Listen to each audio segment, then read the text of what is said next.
நம்ம இன்னைக்கு இந்த வீடியோல big boss season 8 day 76 and 77 இருக்குயா அத தான் ரிவ்யூ பண்ண போறோம். சோ டே 76 and 77 பொறுத்த வரைக்குமே வந்துட்டு பார்த்தோம் அப்படினா இந்த வீக் இருக்குயா, இந்த வீக் மட்டும் கிடையாது, கிட்டத்தட்ட இந்த 11 வீக்குமே வந்துட்டு சேஃபான கேம் பிளே அப்படின்றது விளையாடிக்கிட்டு இருந்த விஜய் விஷால் நன்சிதா இருக்காங்க இல்லையா, அவங்கள விஜய் சேதுபதி வெச்சு செஞ்சிருக்காப்ல அப்படின்னு தான் சொல்லணும். ஸோ மற்ற எல்லா கண்டஸ்டன்ட்ஸ்க்குமே பார்த்தோம் அப்படின்னா ஒரு சில வாரங்கள் அப்படின்றது பாசிட்டிவாகவும் ஒரு சில வாரங்கள் அப்படின்றது நெகட்டிவாகவும் போகும். ஸோ அந்த கிராஃப் பார்த்தோம் அப்படின்னா அப்படியே மேலே ஏறி இறங்கி அந்த மாதிரி ஒரு பர்ஃபார்மன்ஸ் அப்படின்றது போகும். பட் அன்ஷிதா அண்ட் விஜய் விஷால் மட்டும் வந்துட்டு பார்த்தோம் அப்படின்னா ரொம்ப நல்லவங்க அப்படின்ற போர்வையிலே அந்த கேம் இருக்கு இல்லையா, அதை விளையாடிட்டு இருந்தாங்க அப்படின்னே சொல்லலாம். ஸோ இந்த வாரத்தில் வந்துட்டு கேப்டன்ஷிப் ஆனதுனால அன்ஷி இருக்காங்க இல்லையா, அன்ஷிக்கு விஜய் விஷால் வந்துட்டு பார்த்தோம் அப்படின்னா மொத்தத்தில் ஓவராலாக வந்துட்டு சொம்பு தூக்குனது அப்படின்றது அவருக்கே செம்மையாக பேக் ஃபயர் ஆயிருக்கு.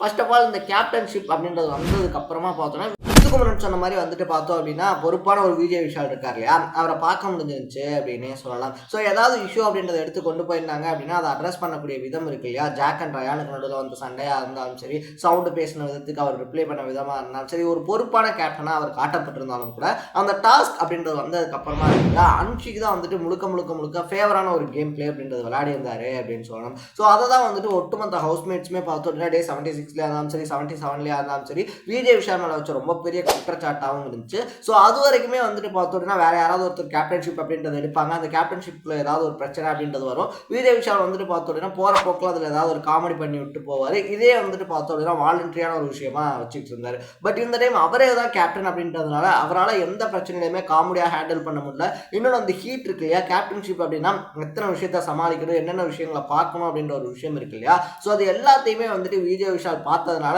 நல்லா தடுமாடிட்டாரு அப்படின்னே சொல்லலாம். ஸோ கேப்டன்ஷிப் அவர் கரெக்டாக ஹேண்டில் பண்ணலாம், அந்த ஹேண்டில் பண்ணக்கூடிய பக்குவம் அப்படின்றது அவர்கிட்ட இல்லை அப்படின்னு தான் சொல்லணும். ஸோ அதனால் ஓவராலாக இந்த வீக்கில் பார்த்தோம் அப்படின்னா விஜய் விஷால் விஜய் சேதுபதியால் வச்சு செய்யப்பட்டிருக்காரு அப்படின்னே சொல்லலாம். ஸோ ஒரு பக்கத்தில் வந்துட்டு பார்த்தோம் அப்படின்னா அருண் பண்ண அதே தப்பு அப்படின்றது தான் விஷால் பண்ணிட்டு இருந்தாரு. அவ்வளோ தூரம் விஜய் சேதுபதி பேசி முடிச்சதுக்கு அப்புறமா பார்த்தோம் அப்படின்னா தனியாக போய் பெட்ரூம்குள்ள அருண்கிட்ட புலம்பிட்டு இருந்தாரு அப்படின்னு தான் சொல்லணும். ஸோ இந்த சீசனில் தான் வந்துட்டு பார்த்தோம் அப்படின்னா கண்டஸ்டன்ட் ஹோஸ்ட் ஏதாவது ஒன்று சொல்கிறாங்க அப்படின்னா அதை அக்செப்ட் பண்ணிக்காம திருப்பி நான் சொன்னது தான் சரி அப்படின்றது இருக்கு இல்லையா, அதை ப்ரூவ் பண்ணக்கூடிய அந்த மைண்ட் செட்டில் விளையாடிக்கிட்டு இருக்காங்க அப்படின்னு சொல்லலாம். ஸோ ரெண்டாவது விஷயத்தை பொறுத்த வரைக்குமே விஜய் விஷாலுக்கு இவ்வளோ பெரிய கான்ட்ரவர்சியான விஷயங்களாக இருந்தாலும் சரி, இல்லை ட்ராபேக்ஸாக இருந்தாலும் சரி, கிரிட்டிசைஸாக இருந்தாலும் சரி, இது எல்லாமே வரதுக்கு முக்கியமான காரணமே அன்ஷி தான் அப்படின்னே சொல்லலாம். ஏன்னா அன்ஷிக்கு சப்போர்ட் பண்ண போய் தான் வந்துட்டு விஜய் விஷால் இருக்கார் இல்லையா, அதுக்கு கிரிட்டிசைஸ் அப்படின்றதே அவர் மேலே வைக்கப்பட்டிருந்துச்சு. ஸோ அன்ஷியை பொறுத்த வரைக்குமே வந்துட்டு பார்த்தோம் அப்படின்னா நேற்றா இருந்தாலும் சரி இன்னைக்கா இருந்தாலும் சரி அவங்க பண்ணது தப்பு அப்படின்றத அக்செப்ட் பண்ணிக்கிற மைண்ட் செட்லேயே அவங்க இல்லை அப்படின்னு தான் சொல்லணும்.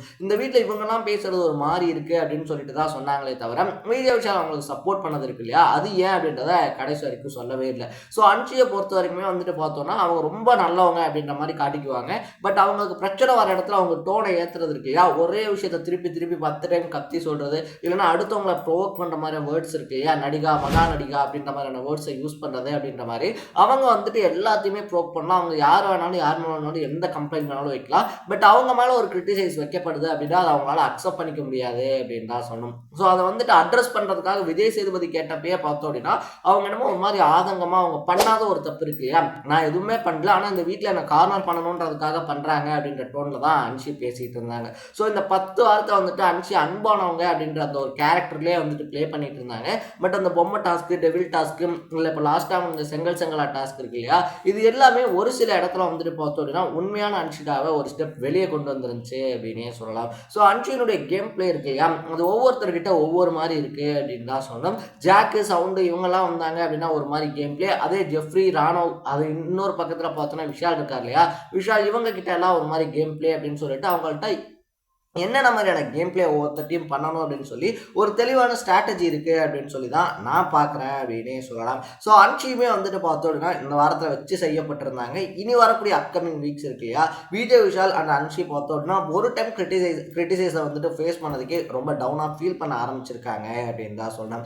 மூணாவது விஷயம் அப்படின்னு சொல்லி பார்த்தோம் அப்படின்னா முத்துக்குமரனுடைய விஷயம் இருக்கு இல்லையா, ஸோ அவர் வந்துட்டு இந்த கேமை விட்டு கொடுத்துட்டாரு, வேணும்னே வந்துட்டு தோத்துட்டாரு அப்படின்ற மாதிரி சோஷியல் மீடியாஸ்லேயா இருந்தாலும் சரி, இல்லை உள்ளே இருந்தாலும் சரி ரொம்ப பெரிய ஒரு கன்வர்சேஷன் கன்வர்சேஷனே போச்சு அப்படின்னு சொல்லலாம். ஸோ அதுக்கு வந்துட்டு முத்துவை ரொம்ப பெரிய அளவில் பனிஷ் பண்ணுவாங்க, இல்லை ரொம்ப பெரிய அளவில் அந்த ஒரு மேலே கிரிட்டிசைஸ் வைக்கப்படும் அப்படின்னு சொல்லி எக்ஸ்பெக்ட் பண்ணப்பட்டிருந்தாலும் எக்ஸ்பெக்ட் பண்ணப்பட்ட அளவுக்கு வந்துட்டு பார்த்தோம் அப்படின்னா முத்துக்கோணன் மேலே எந்த விமர்சனமும் வைக்கப்படல அப்படின்னே சொல்லலாம். அதுக்கு முக்கியமான காரணம் அவர் சொல்லக்கூடிய விஷயங்கள் கொஞ்சம் அக்செப்டபுளாக இருந்தாலும் இந்த கேமில் அவர் போட்டிருக்கக்கூடிய எஃபர்ட் இருக்கு இல்லையா. ஸோ கிட்டத்தட்ட 10-11 வாரமாக அவர் போட்டிருக்கக்கூடிய எஃபர்ட் அப்படின்றது அவரை ஒரு ரூபத்தில் காப்பாற்றி விட்டுருக்கு அப்படின்னு சொல்லலாம். ஸோ அப்படி முத்துக்கோனுடைய அந்த கேம் பிளே அப்படின்றது இருக்கு இல்லையா, இனியும் வரக்கூடிய அந்த 4 வாரங்களில் என்ன மாதிரி இருக்க போது, அவர் இந்த கேமை என்ன மாதிரி எடுத்துட்டு போறாரு அப்படின்றதுக்கும் ரொம்ப பெரிய எக்ஸ்பெக்டேஷனை கிளப்பியிருக்கு அப்படின்னே சொல்லலாம். ஏன்னா இனி உள்ள பார்த்தோம் அப்படின்னா 12 பேர் இருக்காங்க கிட்டத்தட்ட. ஆனால் 4 வாரங்கள் தான் இருக்கு. கப்பு ஒருத்தருக்கு தான் அப்படின்றதுனால ஒவ்வொருத்தரும் அவங்களுடைய கேம் அப்படின்றத தீவிரமாக விளையாட வேண்டிய சுச்சுவேஷனுக்கு தள்ளப்பட்டிருக்காங்க. ஸோ முத்துக்குமரன் வந்துட்டு பார்த்தோம் அப்படின்னா தலைக்கு வந்தது தலப்பாகையோட போச்சு அப்படின்ற மாதிரி அவருக்கு லைட்டாக ஒரு விமர்சனம் அப்படின்றத வச்சுட்டு அவருடைய கேமை மட்டும் கரெக்டாக பார்த்து விளையாட சொல்லியிருந்தாங்க அப்படின்னே சொல்லலாம். ஸோ இனி முத்துக்குமரன் இந்த மாதிரி விட்டு கொடுக்குறேன் அப்படின்ற மாதிரி விளையாடுறதோ, இல்லை அவங்களுக்கு போய் நிற்கிறேன் இவங்களுக்கு போய் நிற்கிறேன் அப்படின்ற மாதிரி நிற்காம அவர் கேமில் அவர் கான்சன்ட்ரேட் பண்ணாரு அப்படின்னாலே அவர் சூப்பராக வர முடியும் அப்படின்னே சொல்லலாம். இதுக்கப்புறமா தான் ரஞ்சித் அவர் இருக்கார் இல்லையா, அவருடைய எவிக்ஷன் அப்படின்னு சொல்லலாம். ஸோ ரஞ்சித்தை பொறுத்த வரைக்குமே நம்ம மட்டும் கிடையாது, அவரே வந்துட்டு அவர் கிட்டத்தட்ட 11 வாரங்கள் இருந்திருப்பாரு அப்படின்னு சொல்லியிருந்தா யாரும் அந்த அளவுக்கு நம்பியிருக்க மாட்டாங்க. கிட்டத்தட்ட 10 வாரங்களாகவே வந்துட்டு உண்மையான ரஞ்சித் அப்போ வெளியே வந்துடுவாரா, இப்போ வெளியே வந்துடுவாரா, இந்த விஷயத்துக்கு வந்து பேசிடுவாரா, அந்த விஷயத்துக்கு வந்து பேசிடுவாரா அப்படின்ற மைண்ட் செட்டில் ஒவ்வொரு வாரமே பார்த்தோம் அப்படின்னா ரஞ்சித் இருக்கார் இல்லையா, ரஞ்சித் எப்போ தான் வந்துட்டு உண்மையான ரஞ்சித்தை வெளியே காட்டுவார் அப்படின்ற மாதிரி எல்லாருமே எக்ஸ்பெக்ட் பண்ணாங்க. பட் வெளியேற அந்த கடைசி நிமிஷம் வரைக்குமே வந்துட்டு பார்த்தோம் அப்படின்னா ஒருவேளை அதுதான் ரஞ்சித்தா, இல்லை ரஞ்சித் அவர் போட்ட பிளான் சக்ஸஸ்ஃபுல்லாக இருந்துட்டு வந்தாரா அப்படின்லாம் தெரில. பட் ரொம்ப பாசமாக ஒரு சில இடங்களை தவிர மற்ற எல்லாமே ஒரு 10% தவிர ஒரு 90% பார்த்தோம் அப்படின்னா அன்புக்கு மறு உருவமாக தான் வந்துட்டு ரஞ்சித் இருக்கார் இல்லையா, அவர் இருந்தார் அந்த வீட்டுக்குள்ள அப்படின்னே சொல்லலாம். ஸோ அவருடைய எவிக்ஷன் அப்படின்றது கேம்ல பெரிய அளவில் அஃபெக்ட் பண்ணும் அப்படின்னு சொல்லி எனக்கு தோணல. இந்த வீட்டுக்குள்ள இருந்த ஒன் ஆஃப் இந்த எப்படி சொல்றது மிக்சர் கோட்டா அப்படின்னு சொல்லுவாங்க, அவங்க இருந்தாலும் ஒன்று தான் இல்லைனாலும் ஒன்று தான் அப்படின்னு சொல்லிட்டு அந்த மாதிரி ரஞ்சித்துடைய கேம் அப்படின்றது இந்த வீட்டுக்குள்ளே சுவாரஸ்யமாக இல்லை அப்படின்றது தான் என்னுடைய personal point of view. So நீங்கள் ரஞ்சித் இருக்கார் இல்லையா, அவர் எவிக்ட் ஆனதை பற்றி என்ன நினைக்கிறீங்க அப்படின்றத கமெண்ட்டில் போட்டு இதே மாதிரி 100 டேஸ்க்கான அப்டேட்ஸ் அண்ட் ரிவ்யூஸ் இருக்கு யார் அதை தொடர்ந்து பார்க்கணும் அப்படின்னு சொல்லி ஆசைப்பட்டீங்கன்னா மறக்காமல் சேனலை சப்ஸ்கிரைப் பண்ணிக்கோங்க. ஸோ இனி வரக்கூடிய நான் முன்னாடி சொன்ன மாதிரி 4 வாரம் தான் இருக்குது அப்படின்றதுனால எந்த கண்டஸ்டன்ட் வந்துட்டு டைட்டில் வின் பண்ணுவாங்கன்னு சொல்லி நீங்கள் நினைக்கிறீங்க அப்படின்றதையும் மறக்காமல் கமெண்ட்டில் போட்டுருங்க. நாளைக்கு இதே மாதிரி டே 78 ரிவ்யூவோட சந்திக்கலாம். டாடா, பை பை.